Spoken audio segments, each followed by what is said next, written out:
দাদাৰ মানে কি হয় নতুন গাড়ীতকৈ পুৰণা গাড়ীখিনিত দাদাৰ গুৰুত্বটো অলপ বেছি আৰু যিকোনো বস্তু আপুনি যদি হাতেদি এটা বস্তু বনাই দিয়ে সেই বস্তুটো কিনি দিয়া বস্তুটোতকৈ হাতেদি বনাই দিয়া বস্তুটো দাদাৰ বহুত মানে এটা গুৰুত্ব বেছি আগৰ পৰাই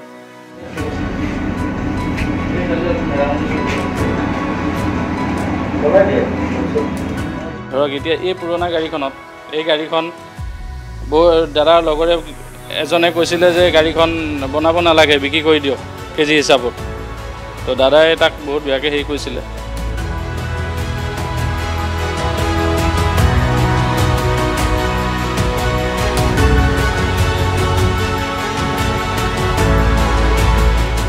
অসমীয়া জাতীয় জীৱনৰ হিয়াৰ আমঠু অসমৰ কণ্ঠ জুবিনদা বিহীন আজি 40টা দিন জুবিনদাৰ এটা বিশেষ গান ৰুণজুন আৰু এই ৰুণজুন গানটোত ভিডিঅ' ৰূপত ব্যৱহাৰ কৰা বিশেষ বাহনখন আছে আৰু বাহনখনৰ দৃশ্য আমি দেখুৱাইছোঁ অসম লাইভৰ দৰ্শকক এই বাহনখন গুৱাহাটী মহানগৰৰ চচলত থকা এটা গেৰেজত আছে আৰু এই গেৰেজটোত থকা যি স্বত্বাধিকাৰ আছে স্বত্বাধিকাৰসকলে বাহনখনৰ যি মেৰামতি এই মেৰামতি কামত ব্যস্ত আছে কিন্তু আমি জানিব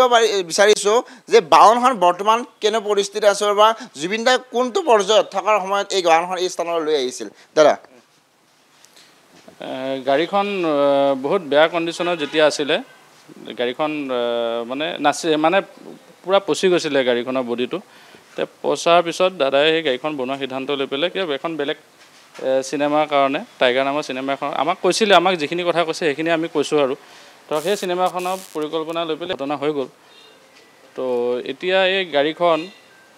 যিখিনি ধৰক আমাৰ আধৰুৱা কাম আছে সেই কামখিনি আমি সম্পূৰ্ণ কৰিম বুলি ভাবিছোঁ আমাৰ ফালৰ পৰা নিশ্চিতভাৱে আন এগৰাকী ব্যক্তি আছে তেওঁৰ পৰা জানিব চেষ্টা কৰিম দাদা এই জুবিনদাৰ এইখন বাহন এখন সপোনৰ বাহন আছিল যিখন বাহনেৰে ৰুণজুন গানৰ ভিডিঅ'টো তেওঁলোকে বনাইছিল আৰু ভৱিষ্যত যিবোৰ চিনেমা আছে এই চিনেমাত তেওঁ ব্যৱহাৰ কৰাৰ কথা আছিল জুবিনদা আপোনাৰ লগত কি কথা পাতিছিলে জুবিনদাই আহিছিলে আহি কিনে আমাৰ গাড়ীখন তেতিয়া বহুত বেয়া অৱস্থাত আছিলে তো গোটেইখন পচি গৈছিলে পচাৰ পাছত আমাক দিলে আমি মোটামুটি কিছু মেৰামতি কৰিলোঁ আৰু এইখন দাদাৰ পৰিকল্পনা মতে এখন টাইগাৰ এখন চিনেমা কৰাৰ কথা আছিলে আৰু সেই চিনেমাখনত দাদাই এইখন ডেটত কোৱা নাছিলে তো দাদাই সময়ো দাদাৰ বেছি নাই তো মাজে মাজে আহি আছিল যদিও তো আমাক সেই লুকছটো দিয়া নাছিলে মাজতে দাদাই আহিলে আহি কিনে আমাক ইয়াত এখন বেলচা এখন দি গৈছে এইখন লগাব লাগিব ইয়াতে পিছপিনে এটা টেংকি এটা ছিষ্টেম এটা কৰিম বুলি কৈছিলে ধৰক এনে শ্ব' আৰু টেংকিটো তো সেই টেংকি এটা আৰু গিটাৰ এটা আমাক ইয়াতে দিম বুলি কৈছিলে কিন্তু দিয়া হোৱা নাছিলে তো সেইখিনি বস্তু দি দাদাই লুকছটো বনোৱাৰ কথা আছিলে কিন্তু দাদাৰ অনুপস্থিত এতিয়া আমি এখন কাম কৰিলোঁ এতিয়া বহুতখিনি আধৰুৱা কাম আছে আৰু এই কামখিনি আমি এতিয়া নিজে আমি গেৰেজৰ ফালৰ পৰা আমি গোটেইখিনি কাম কৰি আমি জুবিন ক্ষেত্ৰলৈকে আমি বৌৰ লগত আলোচনা কৰি ল'ম আৰু সেই কথামতে বৌ আমাক আদেশ দিব যে এইখন কৰা তেতিয়া আমি সেইমতে কামটো কৰি আমি তাত জুবিন ক্ষেত্ৰলৈ গাড়ীখন দিয়াৰ ব্যৱস্থা কৰিম ইতিমধ্যে আপোনাক উল্লেখ কৰিছে জুবিনদাৰ এখন বিশেষ বাহন আছিল আৰু এই বাহনখন বিভিন্ন সময়ত ব্যৱহাৰ কৰিছিল কিন্তু গাড়ীখন বৰ্তমান মেৰামতি কৰাৰ প্ৰয়োজন হৈ উঠিছে কাৰণ আপুনি ইতিমধ্যে কৈছে যি সময়ত গাড়ীখন আপোনাৰ ওচৰত জুবিনদাই দিব আহিছিল গাড়ীখন পচি গৈছিল প্ৰায় এতিয়া আপোনালোকে গাড়ীখন মেৰামতি কৰাত ব্যস্ত আছে কিন্তু কেনেধৰণৰ মেৰামতি যিহেতু বেলচা দেখা পোৱা গৈছে এখন আৰু বিভিন্ন ধৰণৰ সামগ্ৰীৰে এই বাহনখন এটা নতুনত্ব দিব বিচাৰিছিল নেকি হয় আমি দাদাৰ আগত যিটো লুকছত আছিলে ৰুণজুন চিনেমাখনত এতিয়া আমি সেই চিনেমাখনৰ লুকছতে আমি গাড়ীখন বনাই সম্পূৰ্ণ কৰি আমি তাত ক্ষেত্ৰত আমি পঠিয়াই দিম গাড়ীখন জুবিনদাই বিভিন্ন সময়ত আপোনাৰ ওচৰত আহিছিল বা গাড়ীখনো চাবলৈ আহিছিল বা এইখন বাহন নহয় বিভিন্ন এখন বাহন আপোনাৰ ওচৰত লৈ আহিছিল ভাল কৰিবৰ কাৰণে জুবিনদাৰ লগত আপুনি কটোৱা কোনবোৰ স্মৃতি মনত ৰৈ গ'ল হয় জুবিনদা আহিছিলে আহি ইয়াতে আমাৰ সন্ধিয়া সময়তে আহে বেছিভাগ আহি আমাৰ লগত ইয়াতে বহি দাদাই মাজত এবাৰ আহিছিলে আমাৰ চাধাত টেমা এটা উলিয়াই দিছে এজনক ডাঙৰ চাধাত টেমা এটা আছে আৰু সেই টেমাটা উলিয়াই দিয়া কৈছে চাধাটো মাৰি দিয়া দাদাক চাধা মাৰি দিলে দাদাই তেনেকুৱা চাধা খাইছেও যে দাদাৰ কোনো ক্ষীণপৰ নাই সৰু ডাঙৰ নাই জাতি জনজাতি একো নাই দাদাই সকলোৰ লগতে সমান চকুৰে চাইছিলে যে এজন মেকানিকৰ হাতেৰেও এই চাধাটো মাৰি দিয়াৰ পাছতো দাদাই খাইছিলে তো আমাৰ সেই স্মৃতিবিলাক আমাৰ এতিয়াও মনত পৰি থাকে আমাৰ নিশ্চিতভাৱে আন এটা কথা আপোনাৰ লগত পাতিম আমি যিহেতু ইতিমধ্যে আপুনি কৈছে কিছু সময়ৰ আগতে আপোনালোকৰ এজন সতীৰ্থ এজন মেকানিক যিকোনো মেকানিকে বিভিন্ন সময়ত জুবিনদাৰ গাড়ীবোৰ ভাল কৰিছিল সেইগৰাকী মেকানিকৰ নাম জুবিনদাই দিছিলে কি নাম দিছিলে হয় তেখেতক নামটো দাদাই গুলি বুলি কৈছিলে গতিকে তেখেতৰ নামটো নাই চুনু আলি গতিকে আমাৰ ইয়াতে কাম কৰিছিলে ল'ৰাজন তো দাদা গাড়ীখন তাক কামত ভাল পালে তো আহি কিনে ভাল পাই কিনে তাক দাদাই ক'লে ব'লা মোৰ লগতে যাওঁ মোৰ লগতে থাকিবা তাত গাড়ী চাড়ী চোৱা চিতা কৰিবা তো দাদাই তাক লগতে লৈ গ'ল তেনেকৈ এতিয়াও আছে সি বহুতৰ লগত অহা যোৱা এতিয়াও আছে দাদাই তাক এখন টয়টাৰ ডাঙৰ যিখন বাছ ষ্টপৰ গাড়ী আছিলে সেইখন তাক গিফ্ট হিচাপে দিছিলে কিন্তু এতিয়া সেইখন সি তাত নাৰাখে আৰু অকণমান কামো আছে তো সেয়া অকণমান কামখিনি কৰিব অসুবিধা হৈছে তো দাদা আনজন দাদা তেওঁৰ লগত আমি কথা পাতিব চেষ্টা কৰিম ইতিমধ্যে দাদাৰ লগত বিভিন্ন ধৰণৰ স্মৃতি জড়িত হৈ আছে আপোনালোকৰ বিভিন্ন সময়ত আহিছিল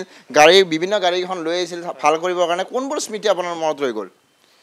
স্মৃতিবোৰ সেইবোৰে আৰু যিবোৰ আমাৰ সতীৰ্থজনে ক'লে একেখিনিয়ে আৰু কথা এতিয়া দাদা যিহেতু নাই এতিয়া আৰু আমি গাড়ী আধৰুৱা কামখিনি শেষ কৰিম আৰু আমাৰ যিজন ল'ৰা আছিলে তাক যে লৈ গৈছিলে দাদাই তাক 2 লাখ টকা দিছিলে গেৰেজ খুলিবৰ কাৰণে গেৰেজ খুলিলেও চলাইও আছে এতিয়া মোটামুটি ভালে বেয়াই চলাই আছে এতিয়া তো সেনেকুৱা ধৰণৰ বহুত মানুহক হেল্প কৰে আৰু দাদাই পইচা পাতি কথা মানে চিন্তা নকৰে পইচা লোভ বোলা বস্তুটো নাই আজিৰ দিনত তেনেকুৱা মানুহ এজন মানে থকাটো মানে আচৰিত মানে দাদা মানে এতিয়া কি ক'ব দাদাক কথা কৈ কোনো ধৰণে শেষ হৈ নাহে এতিয়া ইয়াৰ লগত আন এটা কথা উল্লেখ কৰিম যিহেতু এইখন গাড়ীৰ উপৰিও বহুকেইখন গাড়ী এই স্থানত লৈ আহিছিল ভাল কৰিবৰ কাৰণে ইতিমধ্যে জুবিনদাৰ যিজন মেনেজাৰ আছিল সেই মেনেজাৰ সিদ্ধাৰ্থ শৰ্মাও আহিছিল কিছুদিন কিন্তু এই গাড়ীসমূহত দেওঁতে তেওঁৰ লগত কিবা আপোনাৰ লেনদেন হৈছিল নাই সিদ্ধাৰ্থৰ লগত আমাৰ বৰ বিশেষ লেনদেন নাই মই আগতেও কৈছোঁ এদিনে সিদ্ধাৰ্থ আহিছিলে আৰু তাক আমি ইমান আশ্ৰয় দিয়া নাছিলোঁ কাৰণ আমি দাদাৰ লগতে আমি গোটেইখিনি কথা পাতোঁ আৰু তাৰ কথা ক'লে এতিয়া খঙে উঠে গম পাইছেনে তাৰ কথা ক'লে এতিয়া খঙে উঠে মানে আমাৰ অসমৰ এটা লাই খুঁটা মানে ভাঙি দিলে গোটেই অসমখনৰ আমি বাৰু জড়িত আছিলোঁ কিন্তু আমাৰ অসমখনৰ গোটেই মানুহ জড়িত হ'ব পৰা নাছিল যদিও আমাৰ অসমখনৰ এটা লাই খুঁটা ভাঙি দিলে কিন্তু গাড়ী ভাল কৰাৰ মাজত কোনোবা বিল বঢ়াই দিয়াৰ চেষ্টা কৰিছিল নেকি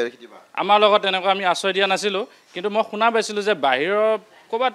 সি বেছিকৈ হেৰি কৰিছিলে বুলি মই শুনাহে পাইছোঁ এইটো মানে কোনো তথ্য হিচাপত নাই আৰু দাদাকো আমি লগ নাপাওঁ বা দাদাই পইচাৰ ক্ষেত্ৰত কথাও নাপাতে আপুনি যদি আজি 5 টকা বস্তুটো দাদাক যদি কয় 50 টকা বুলি দাদাই দি দিব কোনো দাদাই জীৱনত বাৰ্গেনিং কৰিয়ে নাপালে কাৰো লগত কিন্তু লোৱা নোলোৱাটো আপোনাৰ নিজৰ কথা আমি বহুত এনেকুৱা সৰু সুৰা কামবিলাকত আমি পইচা লোৱা নাছিলোঁ সেইবিলাক গাড়ীত আমি দাদাৰ গাড়ী হিচাপত আমি দাদা এজন আমাৰ অসমৰ মেইন মানুহ তেখেতৰ গাড়ী আমি সৰু সুৰা কামবিলাকত আমি কেতিয়াও নলওঁ আৰু যিবিলাক কাম বেছি মেজৰ হয় আমাৰ হাতৰ পৰাও ধৰক ইমানখিনি আমাৰ সামৰ্থ্য নাথাকে তেতিয়া আমি লওঁ তো আমি সৰু সুৰা কামবিলাকত নলওঁ কিন্তু সেইবিলাকতো চান্স লৈ পেলাই সি এনেকুৱা ফাইদা উঠাইছিল বুলি আমি গম পাইছোঁ পিছত নিশ্চিতভাৱে শেষৰ কথাটো সুধিব যিহেতু ৰুণজুণত ব্যৱহাৰ কৰা এইখন বাহন ইতিমধ্যে আপোনালোকৰ গেৰেজত আছে আপোনালোকে মেৰামতি কৰাত ব্যস্ত আছে গাড়ীখন মেৰামতি হৈ যোৱাৰ পিছত আপোনাৰ ভৱিষ্যত পৰিকল্পনা কেনেকুৱা ভৱিষ্যত পৰিকল্পনাটো এইটোৱে যে আমাৰ গৰিমা বৌৰ লগত আমি আলোচনা কৰিম এতিয়া গৰিমা বৌ এইকেইদিনত ব্যস্ত আছে বুলি আমি শুনা পাইছোঁ আমি তাৰে মানুহৰ লগত কথা পাতিছোঁ বৌৰ লগত যিজন মানুহ থাকে ব্যস্ত আছে তেখেতে আৰু মাজতে শুনা পালোঁ বৌ অলপ গাও বেয়া আৰু বহুত মানুহৰ ভিৰ সেইটো কাৰণে আমি এইবিলাক কথা পতা এতিয়া বৰ্তমান চিটুৱেশ্যন নাই আমি ধৰক চিনেমাখন ৰিলিজ হোৱাৰ পিছত আমি এই কথাখিনি বৌৰ লগত আমি আলোচনা কৰিম আলোচনা কৰি পেলাই আমি এইটো ভাবিছোঁ আমাৰ ফালৰ পৰা গাড়ীখন আমি বনাম আগৰ যিখিনি ৰুণজুণতে আছিলে পুৰণা যিখিনি চিনাকি আছিলে গাড়ীখন ৰাইজৰ তো সেনেকৈ আমি বনাই পেলাই আমি জুবিন ক্ষেত্ৰত যিখিনি ৰাখা ব্যৱস্থা কৰে অকল এইখন গাড়ী বুলিয়ে নহয় দাদা যিমানকেইখন গাড়ী তাতে ৰাখা ব্যৱস্থা কৰে যেনেকৈ কৰে আমি তেনেকৈ তাতে আমি দিম আৰু যদি তাতে মানে কেনেকৈ ৰাখে আমি চাম বস্তুটো যদি আমাৰ মনোপুতন যদি হয় তেনেকৈ আমি গাড়ীখন খালী হিচাপে দিম আৰু যদি নহয় তেনেকৈ আমি এটা পৰিকল্পনা কৰি দিছোঁ যে গাড়ীখন গোটেইটো গ্লাছৰ বক্সৰ ভিতৰত আমি তেনেকৈ ৰাখিম যেন এটা ধূলি বালিও এনেকৈ নপৰে গাড়ীখন স্মৃতি হিচাপত থাকিব কাৰণ কিয় আমিও আৰু অলপ দিনৰ পিছত আমাৰ জেনেৰেশ্যনৰ মানুহখিনিও নাইকিয়া হৈ যাম তো আমাৰ যিখিনি উঠি অহা প্ৰজন্ম থাকিব আমাৰ ল'ৰা ছোৱালী থাকিব তো তেখেতসকলে যেন চিনি পায় এই গাড়ীখন তো সেনেকুৱাকৈ আমি সেই গাড়ীখন ৰাখিব লাগিব আমিতো মানুহটো আজি আছোঁ কালি আমি মৰি যাম বা থাকিম নাথাকিম কোনো হেৰি নাথাকে তো আমাৰ এই স্মৃতিখিনি থাকি যাব ইতিহাস হৈ থাকি যাব এই বস্তুখিনি নিশ্চিতভাৱে এই বাহনখন এওঁলোকে স্মৃতি কৰি ৰখাৰ যি সিদ্ধান্ত লৈছে কিয়নো জুবিনদা বিহীন কোনো কথা সম্ভৱ নহয় বাবে জুবিনদা প্ৰজন্মৰ পিছত প্ৰজন্ম জানিবৰ কাৰণে এই বাহনখন প্ৰত্যেকগৰাকী লোকে যাতে চিনি পায় সেই ক্ষেত্ৰৰ বাবে এই গেৰেজৰ যিসকল স্বত্বাধিকাৰী আছে বা এই মহান লোকসকলে জুবিনদাৰ এই স্মৃতি কৰি ৰখাৰ সিদ্ধান্ত লৈছে কাৰণ জুবিনদাই এই বাহনখন লৈ বিভিন্ন সময়ত তেওঁ বিভিন্ন ধৰণৰ চিনেমাৰ হওক বা বিভিন্ন ধৰণৰ গানত ব্যৱহাৰ কৰাৰ উপৰিও যিটো বিশেষ গান আছিল ৰুণজুণ আৰু এই ৰুণজুণ এই বিশেষ বাহনখন ব্যৱহাৰ কৰিছিল আৰু এই বাহনখন যেহেতু এতিয়া তেওঁলোকে মেৰামতি কৰি ৰখা হৈছে সেই বাহনখন তেওঁলোকে সুন্দৰভাৱে ৰুণজুণ গানত ব্যৱহাৰ কৰা যি সময়ত আছিল এই বাহন যেনেধৰণে আছিল সেনেধৰণে বাহনখন তেওঁলোকে নিৰ্মাণ কৰি বা তেওঁলোকে এই বাহনখন মেৰামতি কৰি সমাধি ক্ষেত্ৰত ৰখাৰ সিদ্ধান্ত গ্ৰহণ কৰিছে দাদাৰ মানে কি হয় নতুন গাড়ীতকৈ পুৰণা গাড়ীখিনিত দাদাৰ গুৰুত্বটো অলপ বেছি আৰু যিকোনো বস্তু আপুনি যদি হাতেদি এটা বস্তু বনাই দিয়ে সেই বস্তুটো কিনি দিয়া বস্তুটোতকৈ হাতেদি বনাই দিয়া বস্তুটো দাদাৰ বহুত মানে এটা গুৰুত্ব বেছি আগৰ পৰাই ধৰক এতিয়া এই পুৰণা গাড়ীখনত এই গাড়ীখন দাদাৰ লগৰে এজনে কৈছিলে যে গাড়ীখন বনাব নালাগে বিক্ৰী কৰি দিয়ক কেজি হিচাপত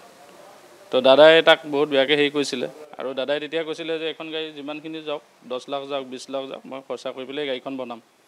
কাৰণ মানে দাদা পুৰণা বস্তুবিলাকত বহুত মানে গুৰুত্বটো বেছি আৰু বহুত মৰম কৰে নতুন গাড়ীবিলাক এতিয়া নতুন যিখিনি বাহনে হওক বা যিখিনি বস্তু হওক আপুনি যদি নতুন বস্তু এটাও দাদা কিনি দিয়ে সেইটোত গুৰুত্ব নাই আপুনি হাতেদি যদি এখন আৰ্টটো কৰি দিয়ে দাদা মানে বহুত সন্তুষ্ট তাতে আৰু এই পুৰণা বাহনখনত দাদা আহিব লগা এতিয়া নাথাকে তো দাদা মানে কিমান মানে ভাল পায় গাড়ীখন সেইকাৰণে বহুতবাৰ আহিছে ভাল পোৱাৰ কাৰণে এই গাড়ীখনৰ কাৰণে বহুতবাৰ আহিছে ইয়াতে গাড়ীখন এনেই জিপে আছিলে এইখন গাড়ী বহুত বছৰ পুৰণা গাড়ী হয় এইখন নাইকমেও 60 ইয়াৰ্ছৰ ওপৰত হ'ব দাদা পোৱা নাযায় এইখন গাড়ী পোৱা নাযায় কাৰণ আমাৰ জন্মৰ আগৰে গাড়ী এখন আমাৰ আপোনাৰ মোৰ জন্মৰ আগৰ গাড়ী এখন